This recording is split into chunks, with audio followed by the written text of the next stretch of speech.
Hello friends, welcome back to another session അല്ലേ. Finding the റൂട്ട്സിൻ്റെ അടുത്ത ഒരു സെഷനിലേക്ക് എല്ലാവർക്കും സ്വാഗതം.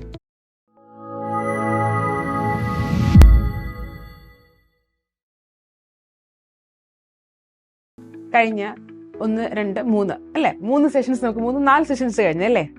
ആ 4 സെഷൻസിലും നിങ്ങൾക്ക് ക്വസ്റ്റ്യൻസ് ഒക്കെ വളരെ ഇഷ്ടമായി, നിങ്ങളതനുസരിച്ച് പഠിക്കുന്നുണ്ട്, ക്വസ്റ്റ്യൻസ് ഒക്കെ നിങ്ങൾ നോക്കുന്നുണ്ട്. ഇപ്പോൾ ഒരു പ്രീവിയസ് ഒരു ക്വസ്റ്റ്യൻ കാണുമ്പോൾ അതെവിടെ നിന്നാണ് വന്നത്, അതിൻ്റെ വേര് തേടി നിങ്ങൾ പോകുന്നുണ്ടെന്ന് തന്നെയാണ് ഞാൻ വിശ്വസിക്കുന്നത്. നിങ്ങൾക്കൊപ്പം ഞങ്ങളും വരുന്നുണ്ട് അതിൻ്റെ വേരുകൾ തേടി. അപ്പോൾ ഇന്ന് വേറൊരു സെഷനാണ് ഡിഗ്രി പ്രിലിംസ് 2024 ചോദിച്ച ചില ചോദ്യങ്ങളിൽ എക്കണോമിക്സ് സബ്ജക്റ്റിൽ വന്ന 2-3 ചോദ്യം അല്ലേ. നമ്മൾ ക്വസ്റ്റ്യൻസ് അതിൻ്റെ റൂട്ട് തേടി പോകുമ്പോഴാണ് നമ്മൾ അറിയുന്നത് ഇത് എവിടെ നിന്നൊക്കെയാണ് വരുന്നതെന്ന്. നിങ്ങൾ നോക്കിയായിരുന്നോ പല ക്വസ്റ്റ്യൻസും? ഞാൻ 2-3 ക്വസ്റ്റ്യൻസ് ഞാൻ കഴിഞ്ഞ ക്ലാസ്സിന് ഇട്ടിട്ടുണ്ടായിരുന്നു, 2 ക്വസ്റ്റ്യൻസ് എക്കണോമിക്സിൻ്റെ. അത് നമ്മൾ ഇന്ന് ഡിസ്കസ് ചെയ്യുന്നുണ്ട്. അതായത് നമ്മൾ പല ക്വസ്റ്റ്യൻസ് നോക്കുമ്പോൾ നമ്മൾ കാണുന്നത് എന്നെ അറിയില്ലടാ, ഒത്തിരി ക്വസ്റ്റ്യൻസ് ഉണ്ട് നമ്മൾ നോക്കുമ്പോൾ അല്ലേ. എക്കണോമിക്സ് അല്ലെങ്കിൽ ജോഗ്രഫി, പൊളിറ്റിക്സ് നോക്കുമ്പോൾ നമ്മൾ ചിന്തിക്കുക ഇതൊക്കെ സിമ്പിൾ ക്വസ്റ്റ്യൻസ് അല്ലേ, ഞാൻ സുഖമായിട്ട് എഴുതും. പക്ഷേ അതിൻ്റെ റൂട്ട്സ് തേടി പോകുമ്പോഴാണ് മക്കളെ നമ്മൾ അത് എവിടെ നിന്നൊക്കെയാണ് വരുന്നതെന്ന് നമ്മൾ അറിയുന്നത് അല്ലേ. അപ്പം നമ്മൾ അത് പഠിച്ചു കഴിഞ്ഞാൽ പിന്നെ കേരള PSC നമുക്ക് എന്താണ് സുഖമായിട്ട് കയറാൻ പറ്റുന്ന ഒരു ഏരിയ തന്നെയായിരിക്കും അല്ലേ. അതിന് നിങ്ങളെ സഹായിക്കാനാണ് ഞങ്ങൾ വന്നിരിക്കുന്നത്, ഫൈൻഡിങ് ദ റൂട്ട്സ് എന്ന സെഗ്മെൻറ്റോട് കൂടി. ഇപ്പോൾ May 24 June 28 ഡിഗ്രി പ്രിലിംസ് എഴുതാൻ പോകുന്ന സ്റ്റേജ് 1, സ്റ്റേജ് 2 എഴുതാൻ പോകുന്ന എല്ലാ മക്കളും പഠിച്ചായിരുന്നോ? അപ്പോൾ നിങ്ങളെല്ലാം നല്ല രീതിയിൽ പഠിച്ചിട്ടുണ്ടെന്ന് ഞാൻ വിശ്വസിക്കുന്നു. അപ്പോൾ നമുക്കിനി വരാൻ പോകുന്ന ഡിഗ്രി പ്രിലിംസ്, അതേപോലെ വരാൻ പോകുന്ന ഈ ഡിഗ്രി പ്രിലിംസിൻ്റെ മെയിൻസ് പരീക്ഷയ്ക്കും വരാൻ പോകുന്ന ഡിഗ്രി പ്രിലിംസ് പരീക്ഷയ്ക്കും സഹകാരി റേസ് പ്ലസ് നിങ്ങളുടെ ഒപ്പം തന്നെ ഉണ്ട്. അപ്പോൾ നിങ്ങളെ സഹായിക്കാനും നിങ്ങളുടെ കൂടെ നിൽക്കാനും ഞങ്ങൾ ഡിഗ്രി പ്രിലിംസ് നമ്മൾ സ്റ്റാർട്ട് ചെയ്യുന്നുണ്ട്. അപ്പം നമുക്ക് എല്ലാവർക്കും ഒരുമിച്ച് നിന്ന് നമുക്ക് എന്ത് ചെയ്യാം, സർവീസിൽ കയറാവുന്നതാണ്. ഓക്കെ, അപ്പോൾ നമുക്ക് ഇന്നത്തെ സെഷനിലേക്ക് നമുക്ക് കടക്കാം. പ്രത്യേകിച്ച് ഒന്നുമില്ല, നമ്മുടെ സ്ഥിരം പരിപാടി തന്നെ, ചോദ്യങ്ങളുടെ വേര് തേടി നമ്മൾ പോവുകയാണ് അല്ലേ. സോ ഫൈൻഡിങ് ദ റൂട്ട്സ്, നമുക്ക് ആദ്യത്തെ ചോദ്യത്തോട് കടക്കാം. ഡിഗ്രി ലെവലാണ് നമ്മുടെ 2000. ഇത് നമ്മളിപ്പം എടുത്തിരിക്കുന്നത് 2024 ചോദിച്ച എക്കണോമിക്സ് ചോദ്യങ്ങളാണ്. നമ്മുടെ ഇന്ത്യൻ സാമ്പത്തിക ശാസ്ത്രം അല്ലെങ്കിൽ നമ്മുടെ ഇന്ത്യയുടെ പുസ്തകം എക്കണോമിക്സിനെ കുറിച്ചുള്ള ഒരു ഏരിയ തന്നെ. എക്കണോമിക്സ് അത്ര പാടുള്ളൊരു ഏരിയ അല്ല അല്ലേ. നമുക്ക് അത്യാവശ്യം കൺസെപ്റ്റ്സ് ഒക്കെ പഠിച്ചിരുന്നാൽ നമ്മൾ ബേസിക്സ് അറിഞ്ഞിരുന്നാൽ മതി എക്കണോമിക്സ് പാസ്സാവാൻ. വലിയ ബുദ്ധിമുട്ടുള്ള ഒരു ഏരിയ അല്ല അല്ലേ. പക്ഷെ നിങ്ങൾക്കത് ബുദ്ധിമുട്ടാകാതിരിക്കാനാണ് ഞങ്ങൾ നിങ്ങൾക്കൊപ്പം ഉള്ളത്. നമുക്ക് നോക്കാം, ആദ്യത്തെ ചോദ്യം നോക്കാം. ആദ്യം എല്ലാവരും ചോദ്യം മനസ്സിരുത്തി ഒന്ന് വായിച്ചിട്ട് ഇതിന്റെ ഉത്തരം ഒന്ന് കണ്ടുപിടിച്ച് വെക്കുക. നമുക്ക് സോഴ്സ് ആണ് നമ്മൾ കണ്ടെത്താൻ പോകുന്നത്. അതിന് മുന്നിൽ എത്തുന്നതിന് മുന്നേ നിങ്ങൾ ആദ്യം ഈ വീഡിയോ ഒന്ന് പോസ് ചെയ്ത് വെച്ചിട്ട് ഈ ചോദ്യം ഒന്ന് മനസ്സിരുത്തി വായിച്ചിട്ട് അതിന്റെ ഉത്തരം ഒന്ന് കണ്ടുപിടിച്ച് വെച്ചേ. നമുക്ക് കേട്ടോ. അപ്പൊ നിങ്ങൾ എല്ലാം കണ്ടുപിടിച്ച് തന്നെ ഞാൻ വിശ്വസിക്കുന്നത്. നമുക്ക് നോക്കാം. Find out the instruments of monetary policy in India. Monetary policy, നമുക്ക് എക്കണോമിക്സ് പഠിക്കുന്ന ഒരു ഉദ്യോഗാർത്ഥി അറിഞ്ഞിരിക്കേണ്ട കുറച്ച് കാര്യങ്ങളുണ്ട് അല്ലെ, ബേസിക്സ് ആയിട്ട്. അതായത് 2 തരം പോളിസീസ് ഉണ്ട്. മോണിറ്ററി പോളിസി ഉണ്ട്, ഇറ്റ് ഈസ് മോണിറ്ററി പോളിസി ഉണ്ട്. പിന്നെ എന്താണ്, ഫിസ്ക്കൽ പോളിസി ഉണ്ട് അല്ലെ. 2 പോളിസീസ് ഉണ്ട്, monetary policy and fiscal policy, 2 എണ്ണം ഉണ്ട്. മോണിറ്ററി പോളിസി കൺട്രോൾ ചെയ്യുന്നത് ആരാണ്? That is central bank. നമുക്കിവിടെ ആരാണ്? RBI അല്ലേ. RBI ആണ് അത് കൺട്രോൾ ചെയ്യുന്നത്. ഇവിടെ ആരായിരിക്കും? ഗവൺമെന്റ് ആണ് കൺട്രോൾ ചെയ്യുന്നത്. ഗവൺമെന്റ്. അപ്പൊ എന്താണ് monetary policy, physical policy? Monetary policy എന്ന് പറഞ്ഞാൽ നമ്മുടെ RBI ചെയ്യുന്ന കുറച്ച് തരം ബാങ്കുമായി ബന്ധപ്പെട്ട കുറച്ച് കാര്യം. അതായത് നമുക്ക് ഈ ഇൻഫ്ലേഷൻ എന്താണ്, പണപ്പെരുപ്പം അല്ലെങ്കിൽ വിലക്കയറ്റം അല്ലെ, അത് വരുന്ന സമയത്ത്, ഒരു ഇൻഫ്ലേഷൻ വിലക്കയറ്റം വരുന്ന സമയത്ത് അല്ലെങ്കിൽ പണപ്പെരുപ്പം, അത് ലിക്വിഡിറ്റി, അതായത് ലിക്വിഡിറ്റി കൂടുതലാകുമ്പോൾ, കാരണം എല്ലാവരുടെ കയ്യിലും ഇങ്ങനെ പൈസ വരുന്നു, ഭയങ്കര പണപ്പെരുപ്പം വരുന്നു, അല്ലെങ്കിൽ വിലക്കയറ്റം വരുന്നു, അതിനൊന്ന് കൺട്രോൾ ചെയ്യും, അല്ലെങ്കിൽ നമ്മുടെ സാമ്പത്തിക ഘടന മൊത്തത്തിൽ പളിപോവും അല്ലേ. അപ്പൊ അത് പാടില്ല. അതിന് വേണ്ടിയിട്ട് സെൻട്രൽ ഗവൺമെന്റ് കൊണ്ടുവരുന്ന ഒരു മെക്കാനിസം, നമ്മള് ഉണ്ടാവുന്ന ഈ സാമ്പത്തികമായിട്ടുള്ള ഇൻഫ്ലേഷൻ അല്ലെങ്കിൽ കുറച്ച് നമ്മുടെ ടാക്സ് റേറ്റ്, അപ്പൊ അതൊക്കെ ഒന്ന് കൺട്രോൾ ചെയ്ത് കൊണ്ടുവരുന്നതാണ് എന്ത് മോണിറ്ററി പോളിസി എന്ന് പറയുന്നത്. അത് RBI കൊണ്ടുവരുന്നതാണ്. ഫിസിക്കൽ പോളിസി എന്ന് പറയുമ്പോൾ എന്താണ്, ഗവൺമെന്റ് കൊണ്ടുവരുന്ന കാര്യങ്ങളാണ് അല്ലെ. ഗവൺമെന്റ് തന്റെ എക്സ്പെൻഡിച്ചർ റവന്യൂ, ചിലവും വരവും ഒരേപോലെ ആക്കാൻ വേണ്ടിയിട്ട്, അല്ലെങ്കിൽ അതിപ്പോ സപ്പോസ് വരവിനെ കാട്ടി ചെലവ് കൂടി നിൽക്കുന്ന സമയത്ത് കുറച്ച് കൺട്രോൾ കൊണ്ടുവരണം എന്ന രീതിയിൽ ആ സമയത്ത് ഗവൺമെന്റ് കൊണ്ടുവരുന്ന കുറച്ച് മെക്കാനിസം കാര്യങ്ങളാണ് ഫിസിക്കൽ പോളിസിയിൽ വരുന്നത്. ഓക്കെ അല്ലേ. അപ്പൊ നമുക്ക് തന്നെ അറിയാം, ഇപ്പൊ നമ്മുടെ വീട്ടിലൊക്കെ നമ്മൾ ചുമ്മാ ലാവിഷായിട്ട് പൈസ ചിലവായിക്കൊണ്ടിരിക്കുമ്പോൾ അച്ഛൻ പറയും കുറച്ച് നിങ്ങളൊന്ന് കൺട്രോൾ ചെയ്യണം, ഒന്ന് പിടിക്കാം എന്ന് വിചാരിക്കും. അതേപോലെ ഒരു പിടിക്കുന്നതാണ് RBIയും ഫിസിക്കൽ ഗവൺമെന്റ് ചെയ്യുന്ന രണ്ട് രീതി, ഒന്ന് മോണിറ്ററി പോളിസി, ഒന്ന് ഫിസിക്കൽ പോളിസി. അപ്പോൾ ഇവിടെ ഇപ്പൊ ഞാനതങ്ങ് മാച്ചോളയാണേ. അപ്പോൾ monetary policy, physical policy, monetary policy എന്ന് നിങ്ങൾക്ക് മനസ്സിലായിട്ടുണ്ട്. അപ്പൊ ഈ ക്വസ്റ്റ്യൻ കാണുമ്പോൾ ഇത് നമുക്ക് 4 തരം പോളിസീസ് അല്ലെങ്കിൽ ഇൻസ്ട്രുമെന്റ്സ് ഓഫ് മോണിറ്ററി പോളിസിയിൽ ഏതൊക്കെയാണെന്ന് ചോദിച്ചിരിക്കുന്നത്. 4 തരം ഇൻസ്ട്രുമെന്റ്സ് പറയുന്നുണ്ട് ഇതിനകത്ത്. ഒന്നെന്ന് പറയുന്നത് മാർജിനൽ സ്റ്റാൻഡിംഗ് ഫെസിലിറ്റി റേറ്റ്. ഇതിന് നമ്മൾ MSF റേറ്റ് എന്ന് പറയാറുണ്ട് അല്ലേ. പറ മക്കളെ, അല്ലേ? MSF റേറ്റ് എന്ന് പറയുന്നില്ലേ ഇതിനെ? അതേപോലെ ഡെഫിസിറ്റ് ഫിനാൻസിംഗ് ഉണ്ട്. പിന്നെ സ്റ്റാറ്റ്യൂട്ടറി ലിക്വിഡിറ്റി റേഷ്യോ നമ്മൾ SLR എന്ന് പറയാറുണ്ട്. നിങ്ങൾ ഷോർട്ട് ഫോംസ് ഒക്കെ ആയിരിക്കും പഠിച്ചു വെക്കാൻ ചാൻസ് കൂടുതൽ. എനിക്ക് അങ്ങനെയാണ് തോന്നുന്നത്, കാരണം അതാണ് എളുപ്പമുള്ള പഠിക്കാൻ. അപ്പോൾ അത്. പിന്നെ ഉള്ളത് ടാക്സേഷൻ പോളിസീസ്. ഈ 4 എണ്ണം പറഞ്ഞിട്ടുണ്ട്. ഈ 4 എണ്ണത്തിൽ ഏതൊക്കെയാണ് മോണിറ്ററി പോളിസി എന്നാണ് ചോദിച്ചിരിക്കുന്നത്. ഇതിനകത്ത് MSFR എന്ന് പറയുന്നത് ചില സമയത്ത് എന്തെങ്കിലും ബാങ്ക്സ് എന്തെങ്കിലും ഒരു എമർജൻസി സിറ്റുവേഷനിൽ RBIയിൽ നിന്ന് പണം എടുക്കും. ലൈക്ക് ഓവർനൈറ്റ് ബോറോയിങ്സ് എന്നൊക്കെ പറയാറുണ്ട്. ഓവർനൈറ്റ് ബോറോയിങ്സ് കുറച്ച് താൽക്കാലികമായിട്ട് നിങ്ങൾ തന്നെ ഇല്ല, നമുക്ക് ഒരു അത്യാവശ്യം ഒരു പൈസ, ഒരു 1000 രൂപ കടം തൽക്കാലം വരും. ഫ്രണ്ട് വിളിച്ച്, എടാ നീ എനിക്കൊരു 1000 രൂപ അയച്ചു തരാം, ഞാൻ ഇന്ന് രാത്രി കഴിയുമ്പോൾ എനിക്ക് അയച്ചു തരാം, ഇന്ന് ഇപ്പം എനിക്ക് അത്യാവശ്യമുണ്ട്, നാളെ രാവിലെ നിന്റെ കയ്യിൽ പൈസ എത്തിയിരിക്കും, ഇപ്പൊ അത്യാവശ്യത്തിന്. താൽക്കൊരു അത്യാവശ്യ കേസാണെന്ന് പറയാറില്ലേ, അതേപോലെ ബാങ്ക് എന്ത് ചെയ്യുന്നറിയോ, ബാങ്കിന് ഇതേപോലെ ആവശ്യഘട്ടം വരുമ്പോൾ എമർജൻസി സിറ്റുവേഷനിൽ RBI ഇങ്ങനെ എടുക്കും. പക്ഷെ അത് ഹയർ റേറ്റിനായിരിക്കും എടുക്കുന്നത്, ഹയർ റേറ്റിന്. അതാണ് MSFR എന്ന് പറയുന്നത്. അതേപോലെ ഡെഫിസിറ്റ് ഫിനാൻസിങ് എന്ന് പറഞ്ഞാല് ഈ ഗവൺമെന്റ് എന്തെന്നറിയോ, ഗവൺമെന്റിന്റെ എക്സ്പെൻഡിച്ചർ കൂടുതലും റവന്യൂ കുറവാകുമ്പോൾ ഒരു ബഡ്ജറ്റ് ഡെഫിസിറ്റ് വരും. അതായത് ബഡ്ജറ്റ് സാമ്പത്തിക മാന്ദ്യം വരും അല്ലെ. നമുക്ക് അതിപ്പോ ഗവൺമെന്റിന് നല്ല, നമുക്കും അങ്ങനെ ആണല്ലോ. ഇപ്പൊ വരവിനെക്കാട്ടി ചെലവ് കൂടിക്കഴിഞ്ഞാൽ സാമ്പത്തിക മാന്ദ്യം വരും. അതൊന്ന് കവറപ്പ് ചെയ്യാൻ വേണ്ടിയിട്ട്, അതൊന്ന് മാറ്റാൻ വേണ്ടിയിട്ട് ഈ ഗവൺമെന്റ് ബോണ്ട് ഒക്കെ ഇഷ്യൂ ചെയ്യും. അത് നമ്മൾ ഡെഫിസിറ്റ് ഫിനാൻസിങ് എന്ന് പറയുന്നത്.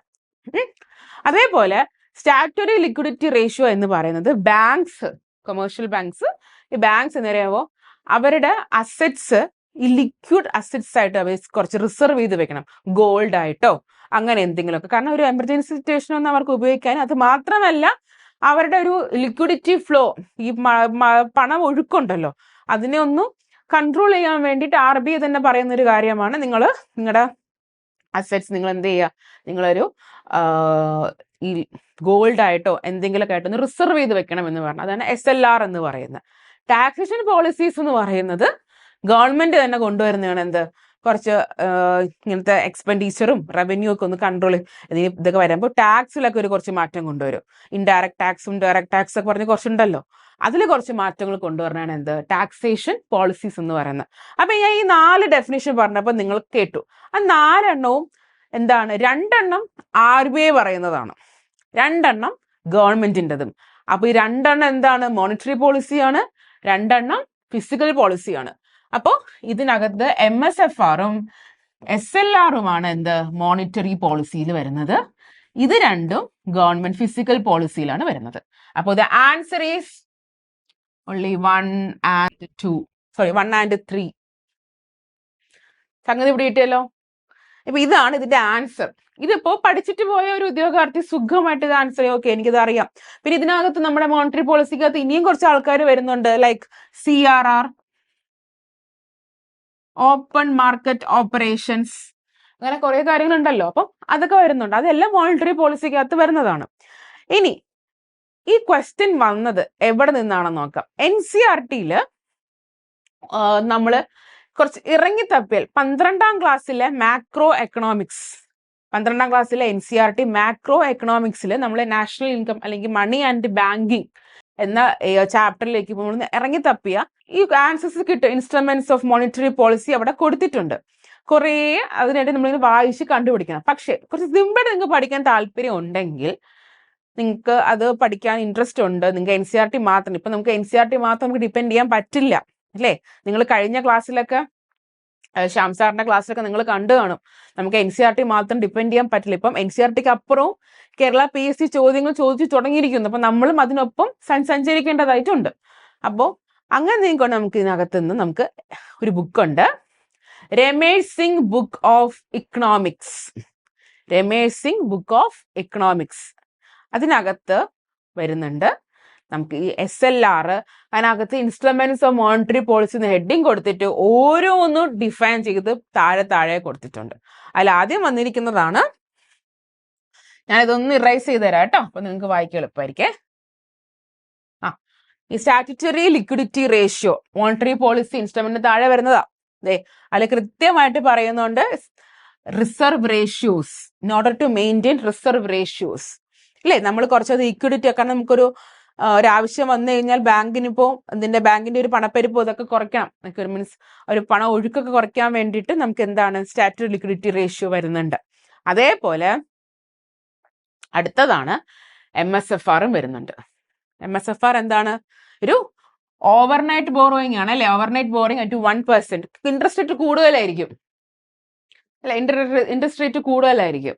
അപ്പൊ അതും ഇതിന്റെ കീഴിൽ വരുന്നതാണ് മോണിറ്ററി പോളിസി. അപ്പൊ ഇത് രണ്ടും ആ ബുക്കിനകത്ത് കൃത്യമായിട്ട് കൊടുത്തിട്ടുണ്ട്. NCERT വായിക്കുന്ന NCERT-ക്കകത്ത് ഇത് കൊടുത്തിട്ടുണ്ട്, പക്ഷെ അത് കണ്ടുപിടിക്കാൻ കുറച്ച് ബുദ്ധിമുട്ടാണ്. പക്ഷെ ഈ ബുക്കിനകത്ത് അത് കൃത്യമായിട്ട് നമ്മൾ വായിച്ച് പോകും. ഹെഡിങ് വായിച്ചു പോയാൽ മതി. ഓക്കെ, അപ്പൊ ഈ രണ്ട് കാര്യങ്ങൾ കൃത്യമായ ബുക്കിലുണ്ട്.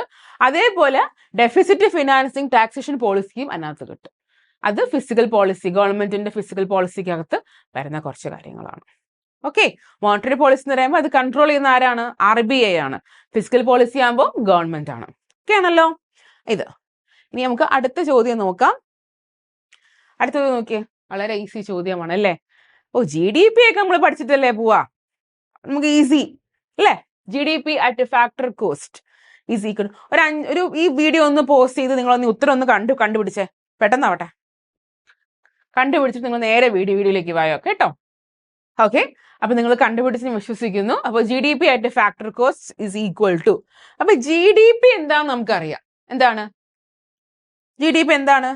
ഗ്രോസ് ഡൊമസ്റ്റിക് പ്രോഡക്റ്റ് അല്ലെ. GDP എന്ന് പറഞ്ഞാല് total value of goods and services produced in a country within a year ആണ് എന്ത് GDP എന്ന് പറയുന്നത്. അപ്പൊ GDP അറ്റ് ഫാക്ടർ കോസ്റ്റ് എന്താന്ന് നമുക്കറിയണം. GDP at factor cost. Factor cost എന്ന് പറയുമ്പോൾ നമ്മുടെ എല്ലാ പ്രോഡക്ട്സും ഒക്കെ നമുക്ക് എന്താണ് ആ ഒരു പ്രൊഡക്ഷൻ കോസ്റ്റ് ആണ് വരുന്നത് അല്ലെ. അതിനകത്ത് നമുക്ക് എന്ത് വരുന്നത്? ഫോർ ഫാക്ടേഴ്സ് ഓഫ് പ്രൊഡക്ഷൻ ഉണ്ട്. എന്താണ്? Land, labour, capital, entrepreneurship. അപ്പൊ ഇവരുടെ എല്ലാവരുടെയും ഇൻകം കൂടി ഇതിൽ ആഡ് ചെയ്യും. അപ്പൊ ഇവരെല്ലാരും കൂടെ ആണല്ലോ ഇത് ചെയ്യുന്നത്. അപ്പൊ ഇവരെല്ലാവരുടെയും ഇൻകം കൂടി അതിനകത്ത് എന്ത് ചെയ്യുന്നുണ്ട്? ആഡ് ആവുന്നുണ്ട് GDP അറ്റ് ഫാക്ടർ കോസ്റ്റ് എന്ന് പറയുമ്പോൾ അല്ലേ.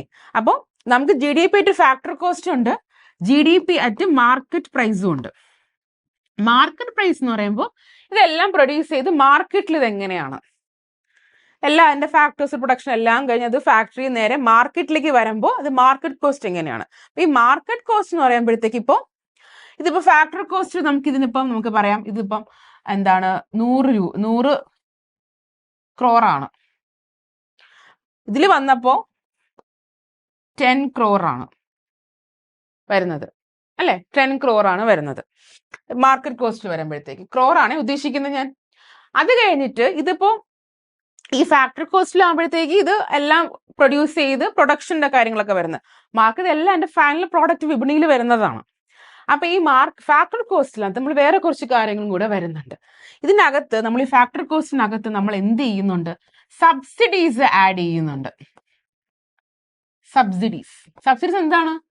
ഗവൺമെന്റ് കൊടുക്കുന്ന ഒരുതരം ആനുകൂല്യങ്ങൾ, ഒരു ഫിനാൻഷ്യൽ സാമ്പത്തിക സഹായമാണ് അല്ലെ ഫാർമേഴ്സിനൊക്കെ കൊടുക്കുന്നത്. കാരണം അവരുടെ പ്രോഡക്റ്റിന്റെ റേറ്റ് കുറയ്ക്കാണ്ട് തന്നെ അവർക്ക് ആ പ്രോഡക്റ്റിന് ഒരു അവർ ഫാർമേഴ്സ് ചെയ്യുന്ന ഒരു വസ്തുവിന് നഷ്ടം വരാണ്ടിരിക്കാൻ ഗവൺമെന്റ് തന്നെ കൊടുക്കുന്ന സബ്സിഡി കൊടുക്കുന്നു. അപ്പൊ ഇതിനകത്ത് ഫാക്ടറി കോസ്റ്റ് നമ്മൾ സബ്സിഡി എന്ത് ചെയ്യുന്നുണ്ട്? ആഡ് ചെയ്യുന്നുണ്ട്. പക്ഷെ എന്ത് ആഡ് ചെയ്യുന്നില്ല? ടാക്സസ്, അതായത് ഇൻഡയറക്റ്റ് ടാക്സസ് നമ്മൾ ആഡ് ചെയ്യുന്നില്ല. ഇൻഡയറക്റ്റ് ടാക്സിനെ നമ്മൾ എന്ത് ചെയ്യാണ്? നമ്മൾ മൈനസ് ആണ് ചെയ്യുന്നത്. ഇൻഡയറക്റ്റ് ടാക്സിന് നമ്മൾ ആഡ് ചെയ്യുന്നില്ല, പകരം ഇൻഡയറക്റ്റ് ടാക്സിന് എന്ത് ചെയ്യുന്നു? മൈനസ് ചെയ്യുന്നു. മനസ്സിലായോ? ഈ ഇൻഡയറക്റ്റ് ടാക്സ് അല്ലെങ്കിൽ subsidies minus indirect tax. Subsidy നമ്മൾ ആഡ് ചെയ്യുന്നു, ഇൻഡയറക്റ്റ് ടാക്സ് നമ്മൾ എന്ത് ചെയ്യുന്നു? കുറയ്ക്കും. നമ്മൾ അതിനാണ് എന്ത് പറയുന്നത്? നെറ്റ് ഇൻഡയറക്റ്റ് ടാക്സസ് എന്ന് പറയും. അപ്പോൾ ഇതെന്ന് പറയുന്നത് ഈ ഫാക്ടർ കോസ്റ്റ് പ്രൊഡക്ഷനിൽ വരുമ്പോൾ മാർക്കറ്റിൽ വരുന്ന വാല്യൂ നമ്മൾ എന്ത് ചെയ്യണം? മാർക്കറ്റിൽ വരുന്ന വാല്യൂ നിന്ന് നമ്മൾ എന്ത് ചെയ്യും? സബ്സിഡി കൂട്ടുകയും ഇൻഡയറക്റ്റ് ടാക്സ് കുറയ്ക്കുകയും ചെയ്യുന്നതാണ് എന്ത്? ഫാക്ടർ കോസ്റ്റ് എന്ന് പറയുന്നത്. അതായത് GDP at market price minus net indirect taxes. വളരെ ഈസിയാണ്, വളരെ ഈസി ആയിട്ടുള്ള ഒരു ക്വസ്റ്റ്യൻ ആണിത്.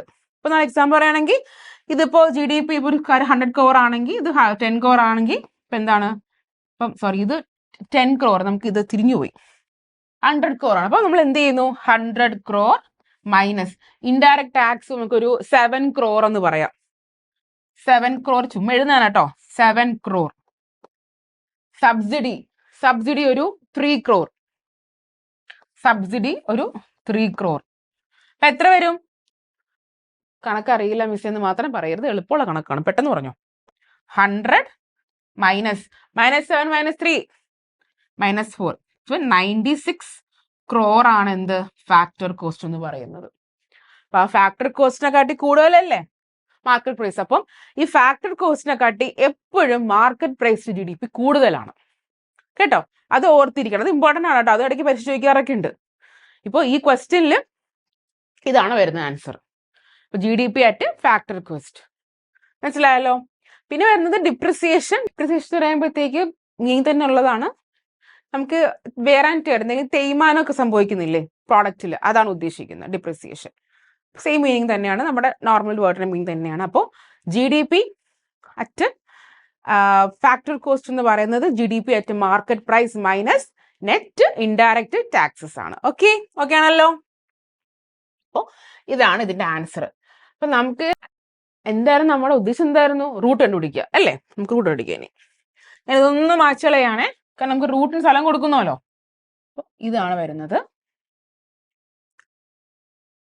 റൂട്ട് എന്ന് പറയുന്നത് ലിസ്റ്റ് നമ്മുടെ 12th NCERT macro economics chapter 2 വരുന്നത്.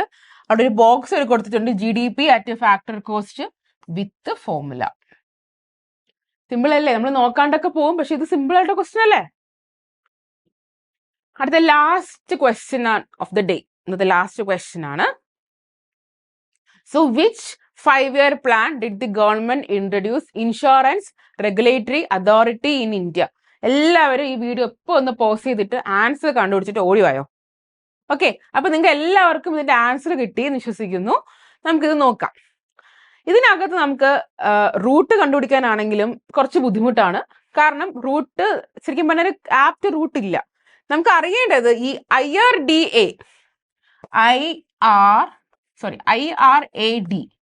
എനിക്ക് എപ്പോഴും IRD എന്ന് വരത്തുള്ളൂ, പക്ഷെ IRAD insurance regulatory authority in India എന്നാണ് കേട്ടോ. ഇത് എപ്പോഴാണ് വന്നത് എന്നാണ് ചോദിച്ചിരിക്കുന്നത്. ഇത് വന്നത് ശരിക്കും പറഞ്ഞാൽ ഇത് നമ്മൾ വന്ന വർഷം അറിയണം. ഇത് ഒരു 1999 to 2000 ഇടയ്ക്കാണ് ഇത് വന്നത്. അപ്പോൾ among these 4 5-year plans, which 5-year plan will come under this year എന്ന് നമ്മോട് അറിഞ്ഞിരിക്കണം. ഇതിനകത്ത് ഒരൊറ്റ പ്ലാനേ ഉള്ളൂ. 9th 5-year പ്ലാൻ ആണ് വന്നിരിക്കുന്നത് 1997 to 2000 ഇത് അറിഞ്ഞാൽ മാത്രമേ നമുക്കിത് ആൻസർ ചെയ്യാൻ പറ്റത്തുള്ളൂ. കണ്ടോ, ഇത് 9th 5-year പ്ലാൻ. എൻ്റെ റൂട്ട് വരുന്നതും രമേശ് സിംഗിന്റെ ബുക്കാണ്. ചാപ്റ്റർ 13 കൃത്യമായിട്ട് അവരത് ആഡ് ചെയ്തിട്ടുണ്ട്. Insurance regulatory authority development authority 2000 വന്നിരിക്കുന്നതെന്നൊക്കെ ഉള്ളത് പറഞ്ഞിട്ട്. അപ്പൊ കൃത്യമായിട്ട് നമുക്ക് ഇതിന്റെ ആൻസർ കിട്ടുന്നതാണ്. സിമ്പിൾ അല്ലേ? അപ്പൊ ഇത്രയാണ് നമ്മുടെ 3 questions. I hope it is clear right now. എങ്ങനെയാണ് റൂട്ട് കണ്ടുപിടിക്കുന്നത്? റൂട്ട് കണ്ടുപിടിക്കുന്നത് കുറച്ച് ഡിഫിക്കൽട്ട് ആണ്, പക്ഷെ വൺസ് നമ്മൾ കണ്ടുപിടിച്ചാൽ പിന്നെ പ്രശ്നമില്ല, നമുക്ക് പെട്ടെന്ന് മനസ്സിലാകും. This is all about today's session, finding the Roots. നമ്മൾ അങ്ങനെ കുറച്ച് റൂട്ട്സ് കണ്ടുപിടിച്ചു. എക്കണോമിക്സ് ചോദ്യത്തിന് 2024 ഡിഗ്രി പ്രിലിംസിന് ചോദിച്ച എക്കണോമിക്സ് ചോദ്യങ്ങളുടെ വേരുകൾ നമ്മൾ തേടി കണ്ടുപിടിച്ചിരിക്കുന്നു അല്ലേ? അപ്പോ നിങ്ങൾക്ക് ഈ സെഷൻ ഇഷ്ടമാകുന്നു എന്ന് തന്നെയാണ് ഞങ്ങൾ പ്രതീക്ഷിക്കുന്നത്. ആൻഡ് ഇനിയും ഇങ്ങനത്തെ സെഷൻസ് വേണം, അല്ലെങ്കിൽ നിങ്ങൾക്ക് എന്തെങ്കിലും സജഷൻസ് ഉണ്ടെങ്കിൽ അതും നിങ്ങൾ കമന്റ് ചെയ്യുക. പിന്നെ നിങ്ങൾ എന്താണ് കൂടുതൽ ആഗ്രഹിക്കുന്നത്? സഹകാരി റേസ് പ്ലസ് PSCയിൽ നിങ്ങൾ എന്തെല്ലാം ആഗ്രഹിക്കുന്നുണ്ടോ അതും നിങ്ങൾ കമന്റ് ചെയ്യുക. അപ്പോൾ നമുക്ക് ഇനിയും വരുന്ന സെഷനിൽ കാണാം. ഇപ്പോൾ അടുത്ത ഈ വരുന്ന ശനിയാഴ്ച നിങ്ങൾക്ക് സ്റ്റേജ് 1 ഡിഗ്രി പ്രിലിമിനറി എക്സാമിനേഷൻ ഉള്ളവരുണ്ട്. അവർക്ക് എല്ലാവർക്കും, ഇനി വരാൻ പോകുന്ന എക്സാം ഉള്ളവർക്ക് എല്ലാവർക്കും ഞാനൊരു വിജയം ആശംസിക്കുന്നു എല്ലാവർക്കും. അപ്പൊ നമുക്ക് ഇനിയും സെഷൻസിൽ കാണാം. അതുവരെ എല്ലാവർക്കും വിജയം ആശംസിച്ചുകൊണ്ട് ഞാൻ എൻ്റെ സെഷൻ നിർത്തുകയാണ്. നമുക്കിനി അടുത്ത സെഷനിൽ കാണാം. Okay, thank you.